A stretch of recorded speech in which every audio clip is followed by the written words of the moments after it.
Good evening. Today is Wednesday, May 24th, 2017, not approximately. I'm sorry, I'm sorry, and I just looked over that, 26. July.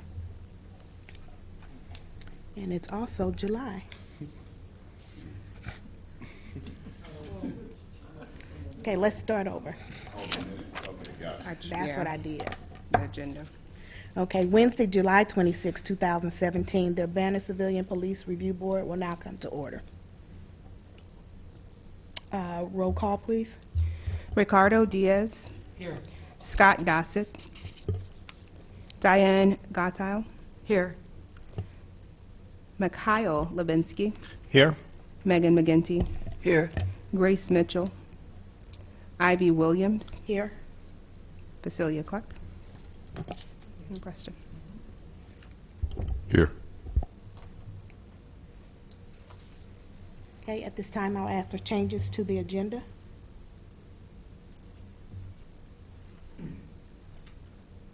Having none, let's move on, please. Approval of the minutes, the May 24th, 2017 minutes. I don't see any need for changes. I move that we approve them. Second. Okay, it has been moved and motioned that we approve the minutes, May 24th, 2017, without any changes. All in favor? Aye. Aye. Opposed by the same sign? None having? Let's move on. Staff report. Okay, good evening, everyone. Good evening. All right, yeah, all right. So, as far as the staff report is concerned, the only real thing we have to speak on is, at our last meeting, we spoke about the meeting that me and Scott would have in reference to the traffic stop video. We did have that meeting. It was a very lengthy meeting. There was a lot of information transferred back and forth. What came out of that meeting was there will be a video, but it will not be put together by the schools. It will be put together by Urbana Public Television, Urbana Police, and the Human Relations Department, which will show some good ways from the Urbana viewpoint of how to conduct yourself when having contact with the police on a vehicle stop, and how we expect our officers to conduct themselves during the police stop as well. That is scheduled to air possibly, the plan is for the first week in September.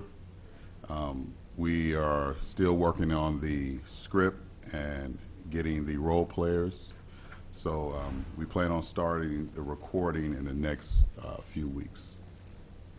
And that's all I have from the staff report. Is there any questions about that?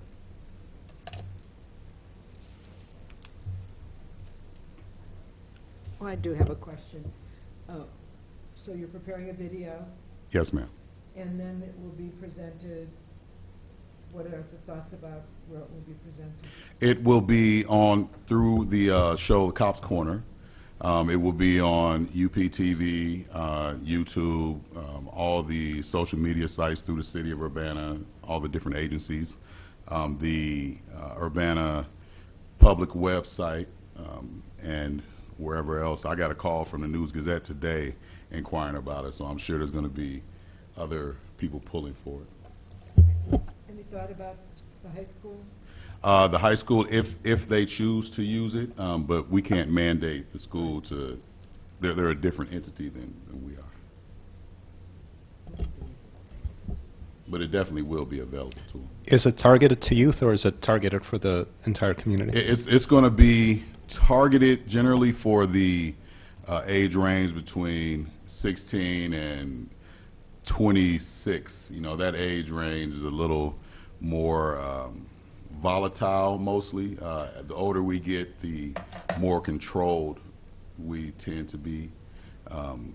So, I mean, it's a good blueprint for all ages, but that's the target that we're focusing on.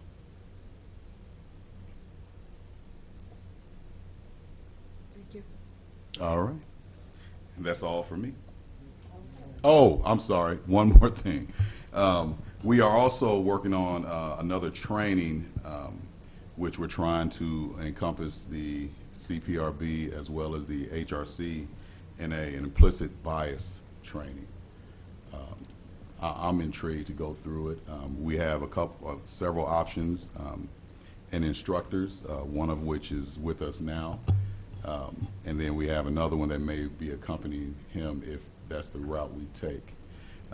We're looking at doing it for the, October 26th meeting. So we would use it for our meeting as long as we don't have several tailor videos that we need to go over like the last one. We don't want to have a 6-hour meeting. Any questions about that? Sounds great. All right. And that October 26th meeting would be our next quarterly meeting? Yes, ma'am. Okay, that's a Wednesday, of course. Yes, ma'am. Okay, I panicked when you said that because I have a wedding on the 28th. My son's getting there. I'm like, oh, okay. No, it'll be our regular scheduled date. Okay, great. Thank you. All right. Okay, we'll move on now to public participation. Okay, looks like we have none, so we'll move on to old business. No old business. Moving right along. New business. A refresher training on use of force by PTI Director Michael Schlosser. Slosser? Perfect. Almost. You get an A today. Good job. But that's a little bit. So, Okay, so I would like to introduce Director Schlosser. I've known him for at least 12 years. He was the control tactics instructor at PTI when I came through PTI. Very knowledgeable, witty young man that's full of energy and full of knowledge. Currently, he is the director of our University of Illinois Police Training Institute. So the buck stops at him, right? So with no further ado, Director Michael Schlosser. All right. Do I need to turn this up, or does it? No, I think You think that's for the other that's for the other people? Okay. Well, first of all, I appreciate that you loved me enough to lie and call me a young man. So I really appreciate that. Okay. So yeah, I do have a background in use of force. For many years, I am also a use of force expert witness, and I have been for a long time. I teach it at the Police Training Institute. I travel around and teach use of force. And to be honest with you, to give you a really good lesson on use of force, we would need a lot more time than we have tonight. So I think as I go through this, I think I want everybody to understand at least kind of the basics and get a general idea of what might be considered proper use of force versus excessive use of force. But I also want to make it so that you guys can ask questions and stop me at any time. And if you're okay with me not sitting here, I'm more of a stand-up, move around kind of guy, as Preston knows. So, all right. So, any questions yet? No, I didn't think so. All right. So, use of force can be somewhat complicated. And again, I'm going to try to simplify this. And it would be nice for me to be able to have the time to show some videos and analyze those videos based on the criteria of what, all the different tenets of use of force, but we don't have that time. So I'm going to try to put it all in a nutshell for you tonight, because I heard somebody say they didn't want to be here for 6 hours. Is that, am I right on that? Okay. Or is there? Raise your hand if you want to be here for 6. Okay, that's what I thought. All right, so police use of force. So use of force in the United States, of course, we look at the Constitution, right? That's kind of our overseeing, this oversees what's, an unreasonable search and seizure or excessive use of force or proper use of force. And we also have our state law. Illinois, every state has a law that says police officer use of force, this is what it's defined as, and this is what they can and cannot do. And then we also have case law. And so if you think about it, we have laws, but probably the most important determining factor in what is proper use of force and what is excessive use of force is how those laws are interpreted by the U.S. Supreme Court, local courts, but if obviously it gets all the way to the United States Supreme Court, these are the things that are the most important for us to abide by, and that's the land of the law. From that, we can also say, okay, we have department policies. And so every department has a different policy. They're all very similar, but whereas it might be, for example, lawful for somebody to use a taser at this level, then another department say, well, you know what? I don't want you to use it until it gets to this level. So we can still have those differences in policies. And thinking back to Urbana creating their use of force policy on taser, and I think it was a very constructed and very I don't want to say limited, but it was, you know, it was in such a way that you have less to worry about following that policy by the Urbana Police Department than for excessive use of force cases. So I think they did an excellent job with that. I'm not going to read all of these to you because I do have a copy of the PowerPoints. Would you like a copy now? Or do you want to? Because okay. All right, because every time I teach, I hand those out and forget to. All right. There's a bunch there, probably some extra ones there. Okay, so I'm going to, you know, just to save time, you know, I violated all PowerPoint rules by putting so much on one PowerPoint. But the idea was that you guys are going to get a copy of this and you can read through this. This is the Illinois state law on use of force policy, which does fit in with everything else I'm going to be talking about. All right, so sometimes the easiest way to begin to understand in an educational setting use of force is by explaining things by using some type of use of force continuum. We use a use of force scale, and there are some reasons why I don't always recommend these in a policy, and I'll get to that. But I think just getting a general understanding of what is proper and what is excessive based on what the arrestee or resisting subject does, and we get ideas on what are certain tactics we can or cannot do, knowing that within each of these categories, within a continuum or within a scale, you can still be excessive if you use something on that list, depending on the totality of the circumstances. And I'm going to explain that in a little more detail because that's a little hard to get just the way I said it. So when we start training our recruits, we use this use of force scale. And the idea of using a scale is the fact that we want to keep the scale balanced. So you will see things like, okay, this is a cooperative person. These are tactics we use for a cooperative person. This is a passive resistor. These are tactics you can use on a passive resistor. This is an active resistor. These are tactics that can be used on an active resistor. And then you have an aggressive assailant, and you can use these tactics on an aggressive assailant, and it moves all the way up to deadly force. However, when you're doing this, you realize that, okay, if I have a list of things of somebody who's actively resisting me, okay, I have the active resistor, and then I have a whole list of options I can use. It doesn't mean you can use any of those options. What it means is I have somebody that's actively resisting me, but I have to choose the option that is most reasonable depending on the severity of the crime and the amount of resistance and things like that we'll get into in a little bit. So that's why this is a good learning tool, but you know, training is the best key, and which we do over the entire 14 weeks at the Police Training Institute. So first we'll start with a cooperative person. So I usually make this interactive and ask questions, but this is not a class, so I think I will just lecture unless you guys want to interact. It's up to you. Just talk. As needed? As needed. Jump in as needed. That's right. Yeah, I'm ready. Jump in. All right, so a cooperative person is somebody that does what? Cooperates. So if I ask somebody to do something, will they do it? Yes. So if I have an arrestee and they're cooperating, and I ask that arrestee to place their hands behind their back. I explain to them, sir, I am going to have to place you under arrest.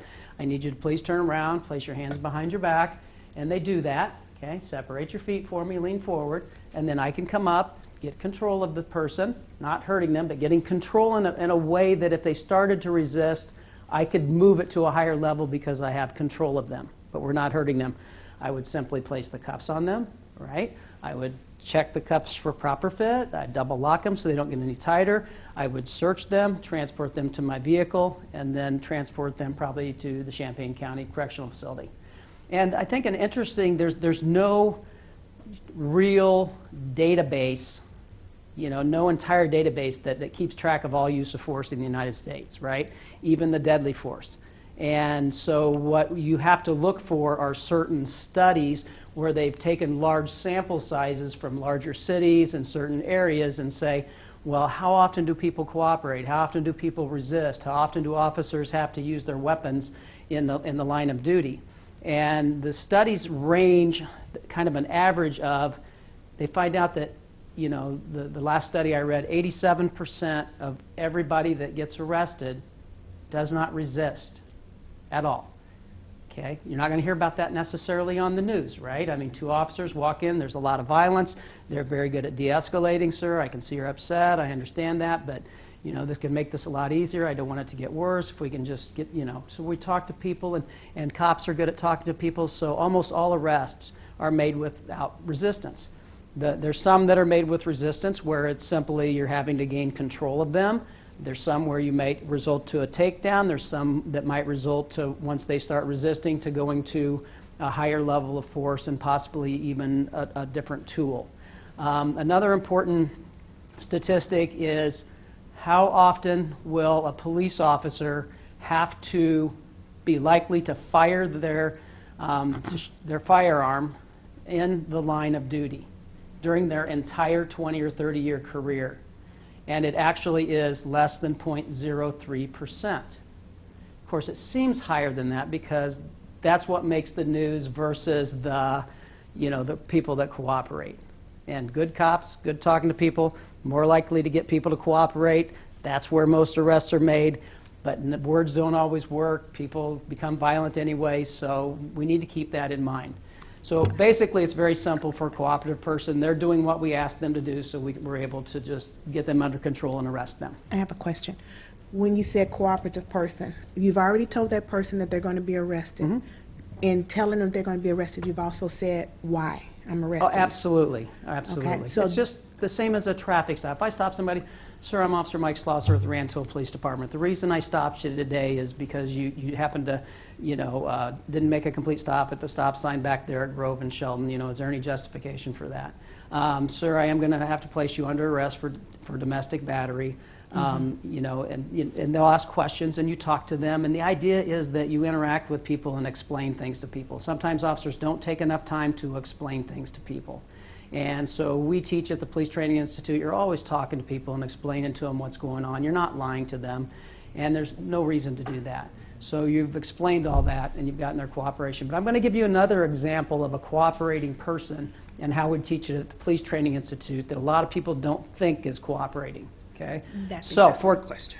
Did that answer your question? I think you're going to get to it by doing this example. So let's say that I say, sir, I am going to have to place you under arrest for theft. You just happen to, you happen to match the description, and the person identified you as the person that, stole that pack of cigarettes down the street. So, I am going to have to place you under arrest. And if they started saying, cussing and yelling at me and calling me names and saying, you blah, blah, blah, blah, blah, while they're doing this, that is still a cooperative person. Okay? Do what I asked, say what you want. So we don't take it personal, right? I mean, that is a cooperative person, and it's hard for a lot of officers when they're getting cussed at and yelled at not to take it personal, but they need to realize they're not really mad at me. They're mad at the situation, or they're mad at themselves. And that is good police work. So, I don't care what they're saying to you or about your mom or your kids or your family, if they're cooperating with me. And just to give you another example of that, myself and probably Preston and so many officers have arrested somebody on the street when they're surrounded by their friends And so while I'm arresting them, they need to save face in front of their friends, right? And I get it. And, you know, I got to know the people in my community, and I'd arrest somebody, and they'd be, Slosser, you know, that gun, that badge, I'd blah, blah, blah, blah. And, you know, and they yelling and cussing all the way car. I'd get them in the back of the car, and they say, hey, man, Officer Mike, you know, I'm just, my buddies were there, and I had to, yeah, I get it, no big deal. And that's just, that's how it works, right? So much more than people realize. So as police officers, we need to understand these little, so I'm not necessarily trying to go into the tactical communications or the verbal judo, but that also is a big part of use of force and gaining cooperation. Yes, sir? I have a question about the numbers you cited. Those are national samples? Those are national studies? So I can get you the different studies that I've read, but if you go to the Department of Justice Bureau of Statistics, they will cite different years and different studies they've done, which areas of the country and which departments they did these studies in, and it will show you the sample size, and you can start, you know, but I know that there are groups out there figuring out now, especially how many police officers are involved in police officer shootings, because there's no database. In fact, I know that the Klein Center for Democracy at the University of Illinois is doing a lot of work on trying to create this database. And sometimes it's a shame when we want, you know, we don't have that, and when we can find some of our best statistics with The Guardian, right? I mean, certain groups that are, you know, able to pull through, you know, their different communications and technology to get these skills. So. I've only known of the New York Times count that they've had over the last year and a half. But what things and where do I go to read about Illinois? I mean, Urbana, the amount of, somebody must be doing the tick marks of when an arrest happens. Do we not have staff? What do we have of our police department? We have, you can count how many arrests we have in the city of Urbana. But what he's talking about is the difference between the amount of arrests that were peaceful, people, you know, you talking them down, and then the other ones where it went somewhere else. Right, so we're not classifying, but surely we know how many times a gun has been pulled.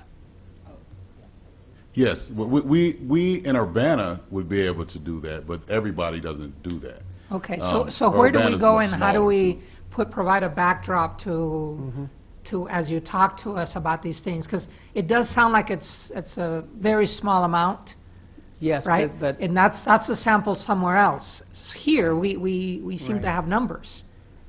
and I think departments are getting better at keeping track of things as times have evolved, especially post-Ferguson, right? I think we're getting better at keeping track of that, but yet there's things that aren't required to be reported to FBI for their, you know, central, you know, database, and there are things that are required to go to the central database, and most of those have to do with the serious crimes that they keep track of. So these are all things that are in progress of let's get better statistics, let's get better things done, because some departments might have not only you write your report, but you also have a separate report anytime force was used, depending on their definition of force, and you fill that out, and then you can have some good statistics, some good data on certain departments that have taken that next step to do that. So that's great. So as a private citizen in Urbana, where do I go to find this out? I think that you would start with contacting Chief Morgan in the police department Okay. and maybe setting up a time where you might meet with her. So, because she has the greater understanding in terms of what statistics they keep and what, you know, they may not have available to the citizens of Urbana. Well, if you don't all mind, I'd like to either go as a group or request that we have some kind of update of what does exist. If we're going to have a training on it, we should have a sense of what do we have happening. Because Okay. my guess is that very few things are happening here in Urbana. I mean, that the numbers compared to a national sample will say that we don't have a lot of things going Well, on. I don't know, to be very honest with you, but we have a statistician that's part of the police staff at this point, Okay. and she's working on a lot of different analysis. So Chief Morgan would be the best person for you to start with, or we could Preston and I could certainly talk to her Okay. and maybe set up a meeting where you would have a representative from CPRB to, So Ivy, if it's okay, I'd like to request that we do, and we report back, because I think as a follow-up to today's training, we ought to know what's going on in Urbana, so. And I know your So put statistician her on the agenda is for next very time. busy, and she's also working on some very proactive research to try to figure out some helpful things to improve things in the community, and myself and several professors are working with her on this right now. So there's a lot of proactive things going on in Urbana right now to try to learn more, to try to figure out how we can improve police-community relationships and the legitimacy of policing and reduce crime and get better relationships. And there's some really interesting research projects that are underway. We're trying to get a grant for it right now, and there's several. I like all several that, people. but in Yeah. this case, use of force seems to be a very obvious number that we ought to have, especially because our impression might be different than the facts, or especially as you cited. If a national sample says that less than 1% of the situation, less than 1/2 of 1%, and that's true in Urbana too, or even smaller, it would be nice to brag about. yeah, Okay, well, Definitely look into that. yeah. okay, so I'll follow up. Yeah, I think that's good. And she'll appreciate the more work, but you know, she's a hard worker. She'll do great. Mike, Thank you. can I follow up on Ivy's question a few minutes ago? So in the case that you were describing where the citizen is compliant in terms of behavior but non-compliant in terms of what he's saying, right? So you described to us what I take to be ideal policing in that case. So what if we don't have ideal policing? And so what if the officer then escalates the use of force to the next level as though it was a non-cooperative person on the basis of what the person is saying? Okay, that's a good question. So I've got two answers for that, and I hope I remember the second one by the time I answer the first. Training is key. Hiring process is key, right? Getting the right people. Training is also, you know, it's so important to have the proper training. That being said, depending what somebody is saying, that could either put in your mind, I need to prepare for you know, a higher level of force, or what if they're saying, I have a gun and I'm going to shoot you, then maybe that's when you have to use, even if they don't, right? I mean, I'm not going to wait to see a gun. If they say have a gun and they start making furtive movements, I'm going to grab and get contact on that person. So what is said is important, but most of the time it's just as I described. But if it's different than that, you know, I'm on parole. I'm not going back to prison. I've got a gun. I'm gonna hurt you. I'm gonna hurt you know, and it's going to bring you to a level where it's like, no, I think I need to get control of this person, and that is what a reasonable officer would believe, and use of force is based on what a reasonable officer would do. Okay, you're still, I think, describing in what you would in training consider to be, you know, proper course of action, ideal policing. So I'm not talking about that.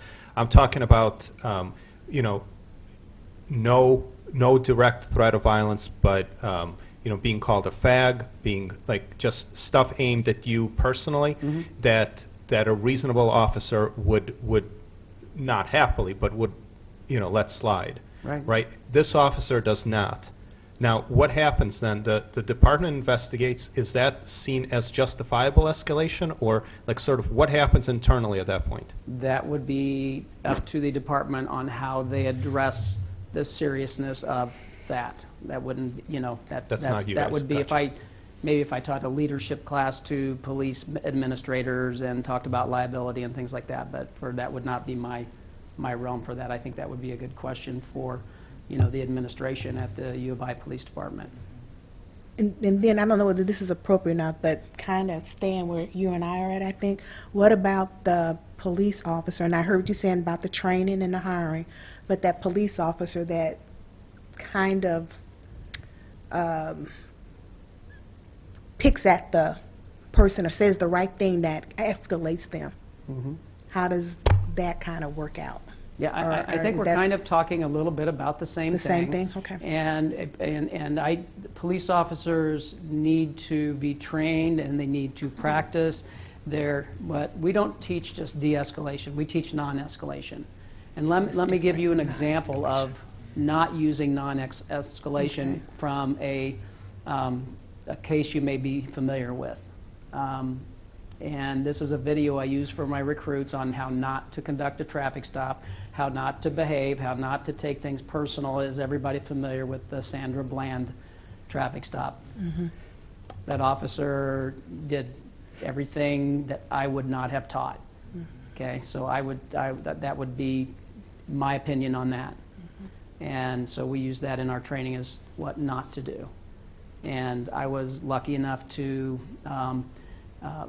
meet Sharon Cooper, her sister, and do a panel discussion with her and talk about the training we're doing. And I've done a little bit of work with her recently because she's on board with what we're teaching at PTI, which all Urbana officers receive that training. Okay. I'm going to go backwards a little bit further, and it's going to go back to what Ricardo asked for, because I don't think we have to have a vote, but I think as members of the board, we all should maybe, are we in agreement? Are you okay with that? So when he further goes on, it's not laid upon him later, say, well, he did and we didn't say anything. Do we agree with that? No, I think it's an appropriate Request? Okay. and I can also speak for our absent member Scott, who has raised this issue several times in the past. I'm sure he would be on board with. Well, we might want to not speak for those that are not here, but I understand what you're saying. So I just want to make sure that all of us are okay and on board with that. Okay. Thank you for letting me do that. Okay. Any other questions? You sound like you're ready for a question. It was there and then it wasn't, now it's back. Okay. Happens to me all the time. I get it. It really hit once I hit 50. So do the officers, I know I'm a special education teacher, and annually I have to take a class on working with children who are not, who are going through a tough time, basically. Do officers do like an annual training so that they know how to appropriately de-escalate so that we don't see the Sandra Bland situations and things like that? Yes, and there's a lot to that, but even within the police curriculum, especially now that they've increased it to 14 weeks, there's a lot of, if I'm interacting with somebody with autism or developmental disabilities or mental illnesses or just emotional crisis and crisis intervention, and then we also practice all these in scenarios. And I'm not sure, but there are new state mandates for annual training and biannual training and every so many years that have become law. So it is, and so much of what we teach in our de-escalation training, which is what I teach, and we talk about using things like what we call deflection phrases and what in counseling you call empathy phrases. Okay, so if somebody's angry and mad and yelling, hey, why'd you stop me? I need to get on, sir, I understand you're upset. I can understand that. I appreciate that. I'd be upset too. But I tell you what, if I could just get your ID from you, I can have you on your way a lot sooner. And so you're empathizing, you're showing respect, and you're doing those empathy phrases as opposed to coming back at them. So we call them deflection because you're deflecting it, but in counseling, empathy phrases. So I seem to remember this was discussed at a past meeting. So for individuals who are on the spectrum and individuals who suffer from mental illness, do you have police officers that are specifically trained for those situations? Yes, and we covered that to a certain degree in the academy, but there are week-long classes on that police officers, veteran officers go to and get trained in that the special CIT training. Yeah. Could I just back that up by my experience on the last ride-along I did where the officer I rode with and backup who joined him on some calls, I thought to myself, either they had training or they just had so much experience in dealing with people who had mental illness and or drug and alcohol problems. And the other issue was this is Urbana, and they tended to know every one of these people from previous stops, and to be so empathetic.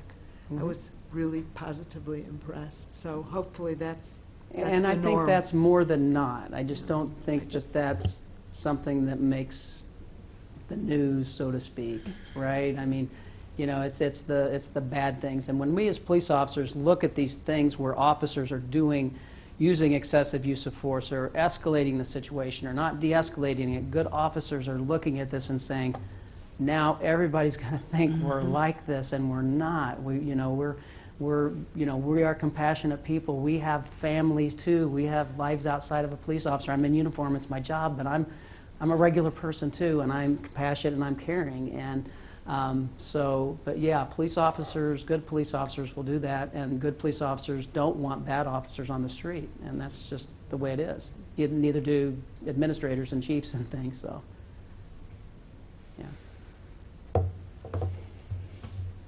Good? All right. All right, so let's move on to what we call a passive resistor.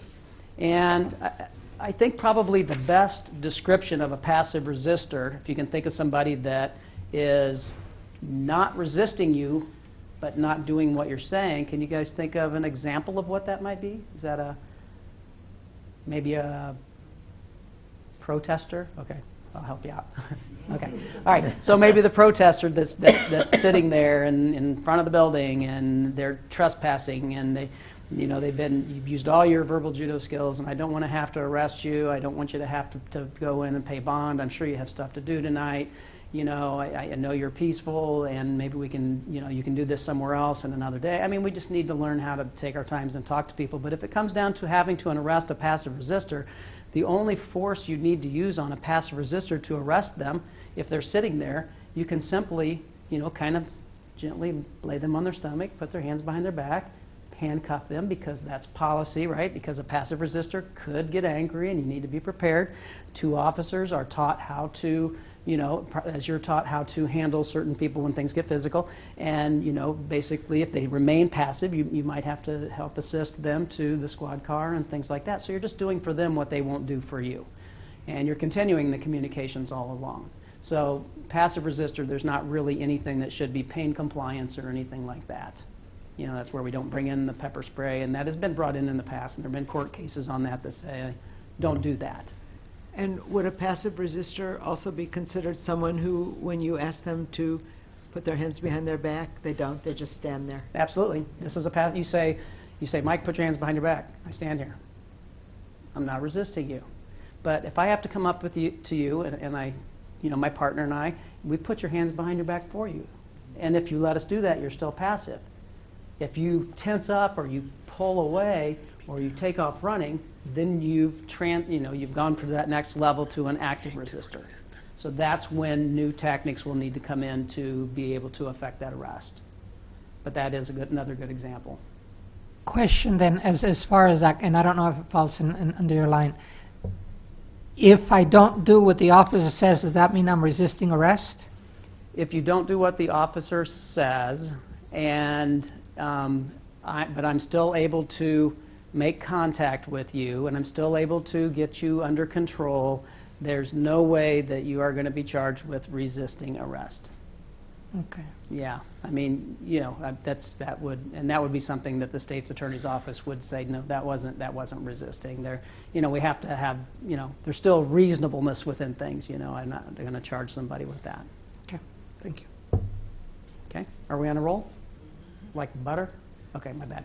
All right, I'm sorry. I'll try to keep my humor out of here.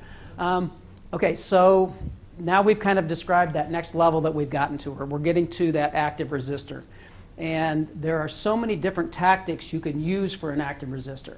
And this is where it gets complicated. That's why this is a good learning tool, but not as far as a policy. If somebody resists, you can do any of these things, okay? Because it depends on the severity of the crime, how much they're resisting. Are there two officers, or one officer arresting two, and all those things come into play on how much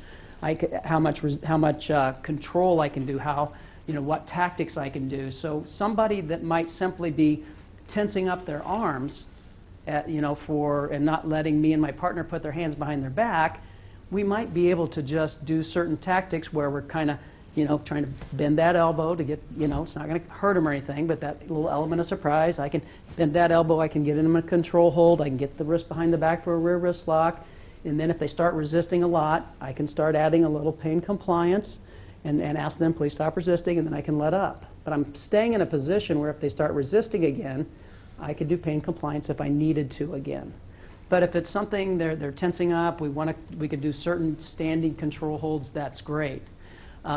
So, you know, that's one way. If they start resisting to the point where my partner and I cannot get them under control standing, and they're under arrest, and we're just not getting anywhere, we're not going to be trying that for like an hour, right? You're gonna get fatigued. You have to go to that next level. You have to do something a little more for an active resistor that you can't control standing. So you have several options there, depending on the totality of the circumstances.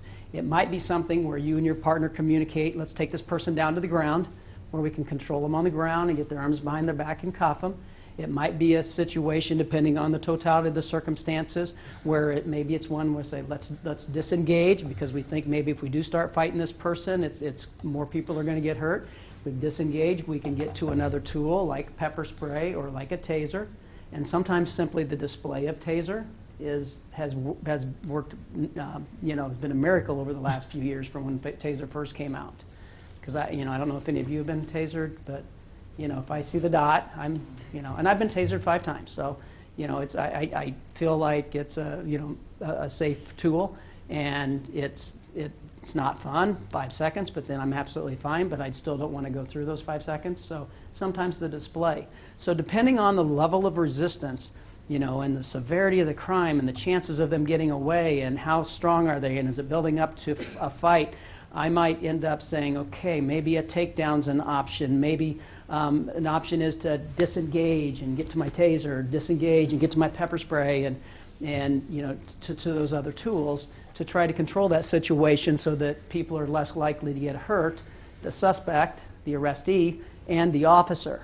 Because the longer you try to fight with somebody, especially if somebody like me, an IBO, itty bitty officer, is fighting somebody really big and strong, like Preston over there, I might have to go to a higher use of force. I may not be able to control him. And it might work the other way around. If he's trying to arrest me, maybe he can use certain. So there's all these little situations that come into mind. And so you have to do what is reasonable, and you have to do what would be sometimes the safest thing, if you think about it, is if I disengage and I spray somebody with pepper spray, and I spray it into the nose, and it's going to affect the eyes, the nose, and the mouth. One thing, people can still fight through that, but it affects the mucous membranes of the eyes, the nose, and the mouth. And by doing that, a lot of times it causes them to close their eyes and not be able to open their eyes. That's a time for me and my partner to go in and get control of them again, because now we have that, that time to go and take advantage of that. And taser could be another option, and that again depends on the severity of the crime and the person and all of those things. So anytime I have somebody that's actively resisting, and it could be something as simple as somebody's actively resisting on the ground and not putting their arms out. And you can use something as simple as pressure points, pressure-sensitive areas that cause pain, compliance, not awful, but pain enough that they're like, okay, I get my hands behind my back, and that works a lot too. So there's so many tools we have depending on how someone is resisting. I mean, obviously, if somebody is resisting by running away, would that also be resisting? Mm-hmm. And you need to figure out, how am I going to get that person? Well, am I going to run after them, and am I going to tackle them to the ground? Is it something that I'm going to try to use a taser for while they're running away? Am I thinking, well, they're running away and it's concrete, and I taser them, and I know there's a pretty good chance of injury, and is that injury weigh with the crime and who they are? Is it an adult? Is it a young teen? So, it might be reasonable in some certain situations. It might not be reasonable in others. But it has to come down to, is this something a reasonable officer would do to control the situation? So it does become somewhat complex. But the more training you get and the more scenario-based training you get, which we do at the Police Training Institute, and a lot of departments are adding in their own scenario-based training, the more likely you are to make those correct decisions. So that would be considered an active resistor. And you can see the different levels of resisting and the different circumstances. Am I arresting somebody that just committed a sexual assault or robbed a bank, or is this some 13-year-old kid that stole a pack of gum? The big difference, right? So we need to have knowing how to talk to people and common sense are the best two qualities a police officer can have. And that pays wonders. You do not have to be a PhD to be a good cop. You need to have good common sense. You need to know how to talk to people. You need to be compassionate, have empathy, have respect for people, and things like that. So that's our philosophy at the Police Training Institute. Any questions on active resistor? Okay. All right. So now we're going to move up to an aggressive assailant. And I'm going to grab a drink here real quick, if that's okay. One quick question about active resistance. Sure. I think I was reading somewhere that there are departments or maybe states that have policies against pursuit. And- What does PTI teach? And we teach you, when you go back to your department, you have to follow your department policy. Because we can only teach basic, right? And every department may have different policies. Every department has a little bit different culture. I mean, for example, you can even imagine, is somebody working in the inner city urban area of Chicago, is that a different culture of policing than somebody who's working in a place where I grew up, in Leroy of 2,600 people versus Urbana or Champaign, or different cultures, and they're going to have different policies and things like that. As far as vehicle pursuits, if you're talking about vehicle pursuit policies, a lot of those it better be pretty extreme, and if we can even identify and know the person, unless it's a very serious crime, a lot of people are saying it's not worth the pursuit. You're putting the officer in danger, you're putting citizens in danger, and you're putting the suspect or arrestee in danger, and their life counts too, right? Everybody's life counts. So there's a lot of let's not pursue. I got the plate, we can figure out, unless you know that it's something pretty serious. But every department has their different policies on that, and I'm not sure what Urbana's is on pursuits. So. Preston, do you know the Urbana policy? Not Preston verbatim is right not now. here as a police officer. He Got is a civilian.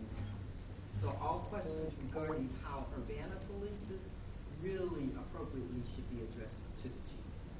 Yeah, and I think you guys are kind of getting a collective idea of things that maybe you want to get with the chief and ask her, and she'll be able to answer those questions, I'm sure. Okay. All right. Anything else on active resistor? Okay. All right. So then we have people that we consider an aggressive assailant.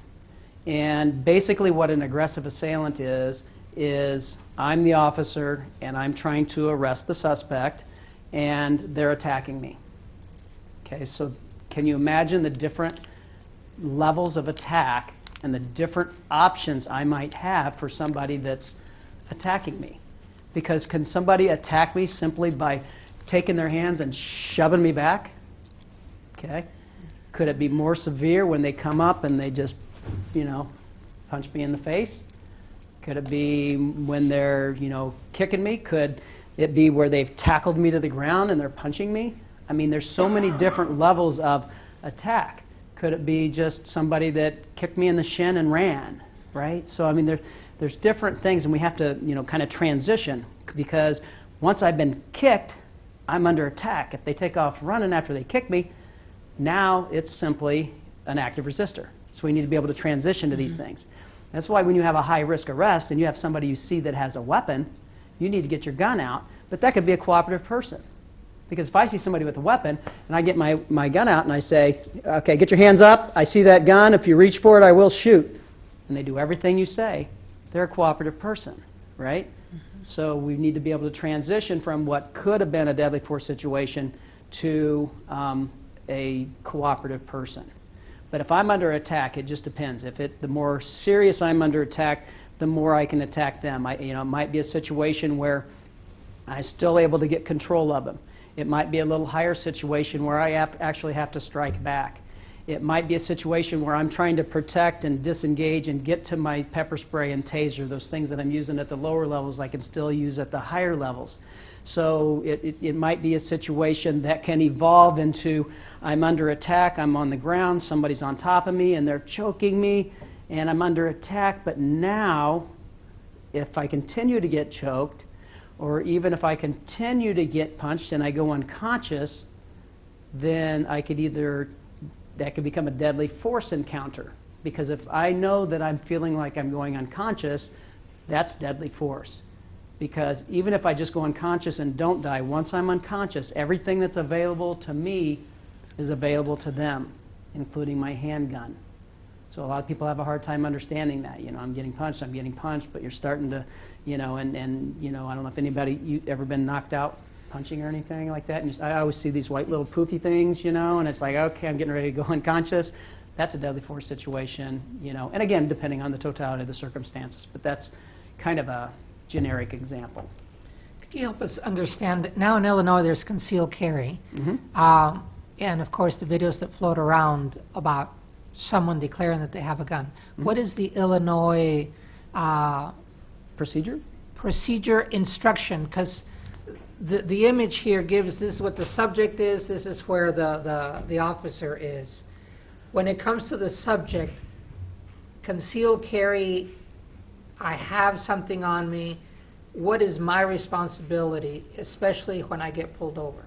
Okay, so, you know, a lot of times when I run the plate, if you're the registered owner and you have concealed carry, and it's going to tell me that you're concealed carry, but Urbana does what we teach at the Police Training Institute.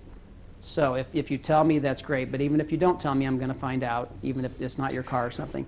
So we have the 8-step traffic stop that Urbana uses, and they even review their videos once in a while to make sure, you know, that's happening. So I think a lot of things can be avoided if I go up and I say, sir, I'm Officer Schlosser with the Rantoul Police Department. The reason I stopped you is because, you know, you were speeding 30 in a 20-mile-an-hour zone, and I'm going to ask you for your license, but before you reach for it, where do you keep it?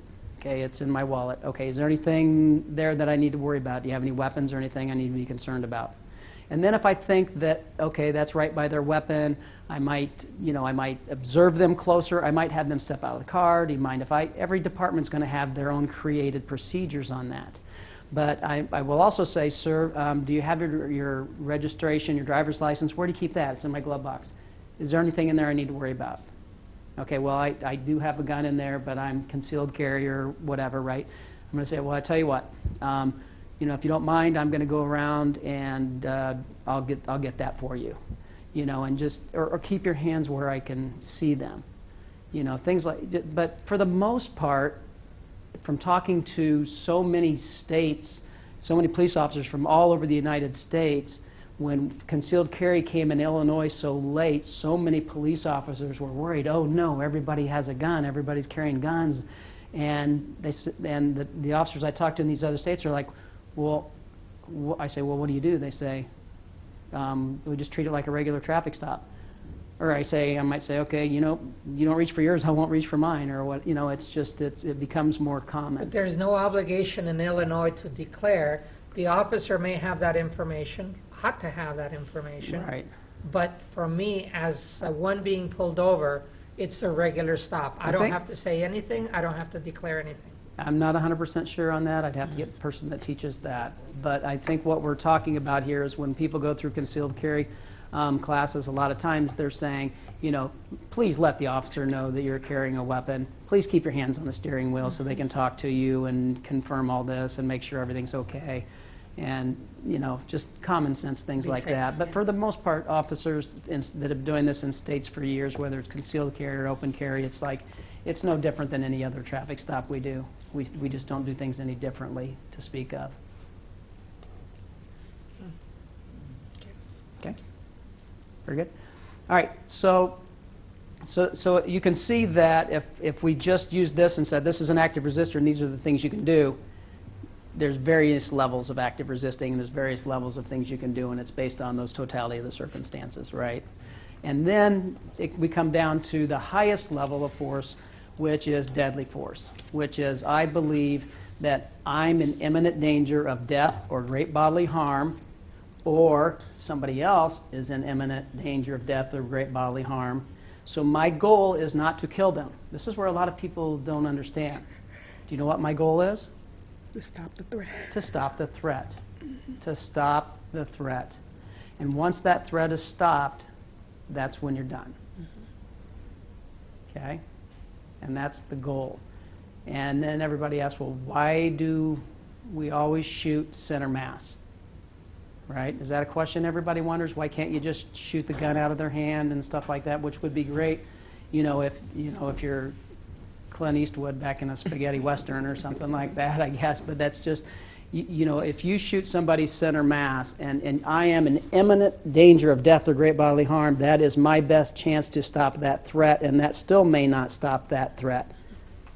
But I have to do what the best chance of stopping the threat is.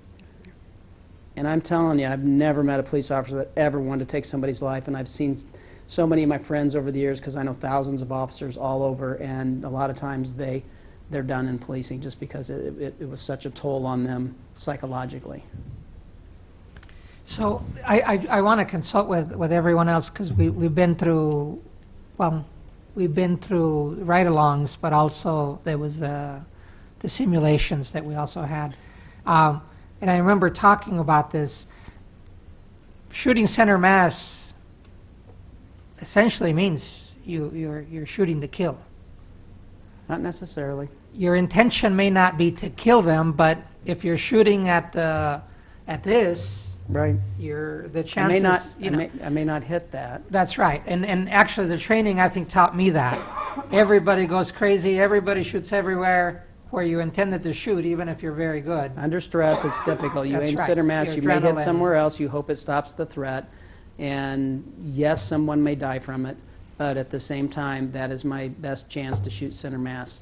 And in certain calls, in certain situations where they're a situation where somebody's, running out with a gun at a bank, and, and they're, shooting at the police, and you shoot back and shoot center mass, and you're hitting center mass, and they can have vests on too, right? So I'm going to shoot center mass, and if that's not working, then I have to go for the headshot. I know this sounds awful, and I'm just trying to be real about it. We got to be real. I'm not gonna, candy coat anything. So. Good. All right. So if we're doing okay on time, I'll go over some more slides on. Okay. Okay, do you want to just finish the 5 minutes with some questions? No, what I would like you to go over are the two most important cases, the Graham v. Connor. Tennessee versus... Tennessee v. Garner and Yeah, Graham v. 'cause Connor. I think that's like Okay. really essential, what everyone's going Yeah. to refer to in every Yeah. courthouse, right? All right, so let me do that, and I lost my clicker, but I'll find it. Are you guys okay with that? Preempt other... Okay, anybody got the Cubs score from the Sox game yet? Or no, I'm just kidding. I'm just kidding. Oh, you are? Okay, you get the first B today then instead. Right, I'm kidding, you get an A today. All right, so I did the wrong thing, so let me get back to where I was.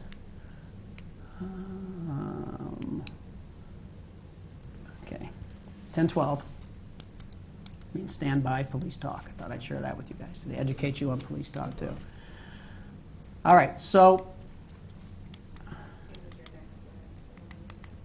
okay, it was this one here, wasn't it? Okay, so let me kind of just briefly go over this. And if you're really interested, I think it's kind of interesting to, if you don't want to read the entire case and everything that every judge had to say, you can read a briefing on these cases. Find those two cases and read just the court briefing. But Tennessee v. Garner and Graham v. Connor. And what we've decided is, in order to use force, there has to be physical threat or somebody actively resisting or attempting to evade arrest by flight. Okay, we've talked about that. But here's what they base things on. An objectively reasonable officer, not an objectively reasonable person. They're basing it on this because police officers have the training and they have the experience and the knowledge. And is this something a reasonable officer would do, which could be several different things in the same situation, and they could all be reasonable. It's based on the totality of the circumstances, and I have a slide coming up on that. You cannot use hindsight 20/20. The easiest example to understand is, and I had this happen to me once because I had a guy that said he had a gun, and I walked in the bar, he says, "I've got a gun." He reached his hand in his jacket, and do you think I had the right to shoot him? Yeah, he didn't have a gun. So 20/20 hindsight, we find out he didn't have a gun. Oh, I shouldn't have shot him, he didn't have a gun. we can't base things on 20/20 hindsight, okay? I mean, luckily, I did not have to shoot him. I was close enough that I was able to, handle the situation physically. It's based on the officer's perception at that moment. Okay, so what's in that mind based on everything that's happened up to that point and everything that officer knows about the totality of the circumstances that we'll go over, what was his perception or her perception at that moment? Courts also realize that things evolve quickly and officers have to make split-second decisions. And if you would like to go through some use of force scenarios with live role players at the Police Training Institute, I open that to you too. We just did that with the group from the Klein Center of Democracy, and we had people from all over the United States, and it was very eye-opening for everybody, not just the video thing. I mean, these are real live role players. So, analyzing this and looking at the totality of the circumstances, my force that I use, I have to think of these things, and it's going to come to me, right? The severity of the crime, the degree of the threat or resistance, the offender's size and ability, the officer size and ability, the availability of weapons, other people present, number of officers present, and so many other circumstances I don't have time to get into today, but we do with our recruits. And then basically this is the Tennessee v. Garner. And I'm telling you what, Tennessee v. Garner, thank goodness that, again, an awful situation, but you cannot shoot somebody and stop the threat unless they are an immediate or imminent threat of death or great bodily harm. And if you read that case of the young man and the burglar that burglarized and then ran from there because they used to have policy saying you're allowed to shoot a fleeing felon. And I remember how old he was, 14, 15 years old, and yeah. So that was an important court case. And you guys can read some of this on your own, but these were some of the decisions, and this was Rehnquist, and this talks a little bit, next slide, and you guys can read that too, but this is a little bit about Scott B. Harris. Just to interject, I think our taser policy also says that that officers should not use a taser unless in a fleeing situation. Should not use it in a fleeing situation? That's right. And I think that's important to note because it took us, I don't know, half an hour of discussion when we were trying to draft the policy. What does it mean, and is there a difference if it's a felon or not, fleeing? And what has that person done, and what are they going to do if you don't stop them? Yeah, and it was So it really should not be a hard never say never. because it's one thing for them to be, for someone that you are, that you have a taser to, that they're going to harm you, but then they turn around and start running. Well, now they're not going to harm me, but this person may, and how much does the officer know? I think in our ride-alongs we see, sometimes they have very little knowledge of who this person is. And it was really hard to try to put on paper what the recommendation should be if somebody's fleeing. Do you use deadly force is one thing, but the taser too was really hard. Yeah. We don't want somebody to get away, they shouldn't. At the same time, I don't know. Right. What did they do? What might they do if they do get away? How serious is the crime? And maybe a taser is... Yeah, so I think right now the policy it's a says they non-lethal. can use a taser to a felon if they know.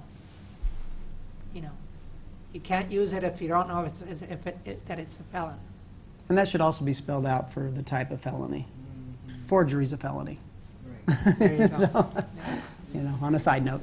It's the totality of the circumstances. It It- just depends on what's Absolutely. going on. I mean, it's hard to, we can give examples all day, but it's kind of depending on the situation. If the person is you believe that they're gonna cause immediate harm to another person in the near future, then it's the same thing with your gun applies with your taser. But you're not going to use it if it's just a kid that's a runaway and you run up on them and they happen to run from you, you can't tase them. Yeah. So if I'm understanding, totality of circumstances, what really applies to this case, well, the previous one that we're looking at. What was going on in the officer's mind is the is the test to say, is there a liability here, or if it was just, and for me, it comes down to trust. Do you trust your officers to be able to make a decision under that circumstance? And I think our liability has to be is there an officer that we don't trust? And is there documentation to say that we should not be trusting them any longer? That is there a pattern? Because otherwise, we have to trust the officer, I think because that- that's what the legal standard is too, but Kind of. we'd So, better. so if we look at, this is what the officer's perception was, which is, I think, what you're talking about, right? But we still have to, besides that, is that thought process of the officer, was that reasonable? So were the tactics still reasonable, and why he thought that, was that still reasonable? So it's not simply the officer's perception at that time, but he needs to be able to, he or she needs to be able to articulate, my perception at this time was this because of A, B, C, D, E, and F. And if that's not reasonable, even though that was their perception at the time, then the perception is part of it, but all of this together, we have to decide what is proper use of force and what is not proper use of force. So a part of that would be, I live in what used to be a fairly high-crime neighborhood. And it was regularly heard, among the neighbors that they are known to police. And in those situations, that you would approach these individuals in a different way than you would, say, the runaway or the person who is struggling with mental illness. There would be more caution and Yeah, you should have more caution, be prepared, but you still have to base your actions on the behavior. And their behavior and what they do, things in the past might come into play. I know the last 3 times I arrested this person, they had a weapon. But still, so much of it comes down to, I don't care who they are and how many times they've been arrested. That comes into play for caution and being prepared, but it is the behavior for that particular incident. Yeah. One more for me. You guys, measure 'cause one. I I'll didn't stay after realize with it. you if you'd like. In the training, no, I've always been a small man. And in the training, every time I saw the videos, these were big guys in the situation, so I don't want to get close with a baton. I don't want to get close with a mace. If I had to stop the situation, my only weapon is the gun. Because getting close means that I'm going to get beaten up if I were an officer. But the 2 out of 3 times that I've done the ride-along, I think, has been females that are smaller than me, or at least tall. They could be deadly. It's just that from their size, I can't tell. Yeah. So I keep thinking of those situations now. When I look at all this, what's reasonable? Well, if I'm a small woman, what's reasonable is you got to do the job because that's what your job is. But it still has to be a deadly force situation. And I'd just like to add one comment that I really preach to recruits. First of all, you're getting training. So if you're a smaller officer, I'm a small officer, 5'6", right? And I could still do my job. And I had a female officer on my department on second shift, and she was probably the best cop that I ever had on second shift. And she knew how to talk to people. She was intelligent. She was smart. And if things got physical, she could take care of it too. And yes, she was not big. So, with proper training, not even somebody big might not necessarily be able to handle somebody smaller because you never underestimate your opponent. You might get that collegiate wrestler or the MMA person or the jiu-jitsu person, and so we have the ability to make the decision to disengage and get to another tool. What we'd prefer to do is use the principle of mass and have 2 officers to 1 arrestee, because they're less likely to resist if there's 2 of you, and also less likely for anybody to get hurt, officers or that person. So, but if the fight does happen, then you've got the principle of 2-on-1, and then we teach our control tactics, a lot of it 2-on-1. How can we get somebody under control? How can we do that with the least amount of damage to them, but still take care of the matter efficiently? But, the size of the police officer, the gender of the police officer, You know, we need our police departments to represent the demographics of our cities. We need racial minorities, we need women, we need men, and, you know, size is less of a factor if you're smart and you train. And that's just my opinion on that. Well, everyone, I hope that you learned something. I definitely got some refreshers today. As you guys know, I've been off the street for a little bit, so some of the things, it's a perishable tool. That's why law enforcement train. That's why you do it more than once when you're in the academy and you go to your department, and your department has annual and quarterly training. Use of force and firearms training is probably the most that they use, but like he spoke about verbal judo. I don't know if you use that exact term, but that's one that they also teach yearly to refresh people, because most people who qualify to be a police officer on paper don't always have that, what would you call it, Think zeal Yeah. to be able to kind of talk people down in very intense situations all the time. But you don't find that out until later. It's not something you can find out in an interview. So, Director Slosher, I want to thank you. Thank you. He said he'd be here for a little while if you have questions afterwards. I'm sure if we have additional questions coming, you guys can reach out, Email me, call me, email them, call them, invite me back. right, invite them back. Because like he said, use Invite of me to force. your house for a cookout, Right. Cubs game. Get some ribs, and use of force really is like at least an 8-hour block, and we tried to get it in an hour. We actually tried to get it in 45 minutes, but we didn't. That it wasn't going to happen. So I want to thank you. Thanks for inviting me. Anything for you, sir? You know that. I I'm greatly here for you. appreciate that. All right, so we're going to conclude that. Thank you. You guys have the packet. Yes. Thank you. Thank you, Director. Thank It you. was very informative. Thanks. And we will probably have you All right. back. And I didn't spit out any rhymes for you. No? but Are he we on knows- still He televised? knows rhymes. He knows rhymes. Okay, thank you once again. Okay, at this time, we have announcements. I have a couple. That's on. Well, one is a question. The Nicole conference is coming up. I just want to know who's going and when it would be. Is anybody going from our group? You are? Because it would be very nice to learn what's going on. I have a friend from another city who goes, and the side chat is very interesting to me as to what might be relevant to Urbana, what are we considering, that kind of stuff. So I think it's October or September, I'm not sure. Yeah, I will. I thought I sent it. I sent it to the HRC. I will send it to you guys in the morning. Okay. The information, because actually Champaign is taking a bus up there. You got to pay for your own hotel and your own food, but they're taking care of the registration fee for people who are coming. You just have to email me your list after I send you the email in the morning. Thank you, that would be great. And the other one is more of an announcement.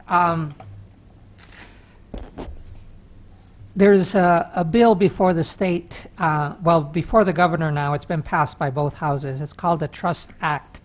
And it's something that we've had in our area. I think all three chiefs got together with the sheriff. But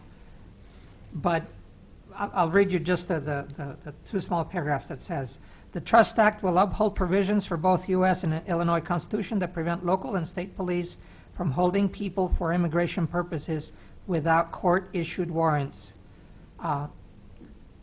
We have that. It was an arrangement that was made 4 or 5 years ago that's what the policy of the sheriff is at the jail.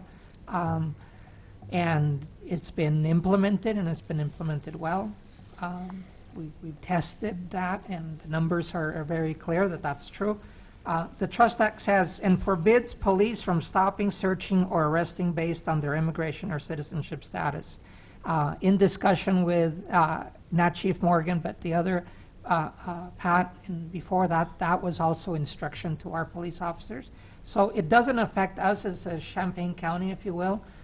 Well, we never talked to Rantoul, but, you know, amongst the 3 police departments locally. So that was very good. And I say this because on May 31st, the Trust Act for all of Illinois, for this to be true, because we used to get all kinds of calls. How did you guys do it? How can we do it? You know, how did you force your police? Anyway, the Trust Act was passed on May 31st. The bill sits on the governor's desk, who has until August 1, this next week, to sign or veto. And so I just want to encourage everybody to call the governor's office. It's a good bill. It's been good enough for Urbana, Champaign, for our county. It's a good opportunity to people to learn what the bill is and then to have the governor sign it, but it takes the people like us that might have a bigger stake just because we're related to what the law enforcement agencies do. So, thank you. I have an announcement. August 9th through the 13th, internationally known restorative justice innovator Dominic Barter will be in this community.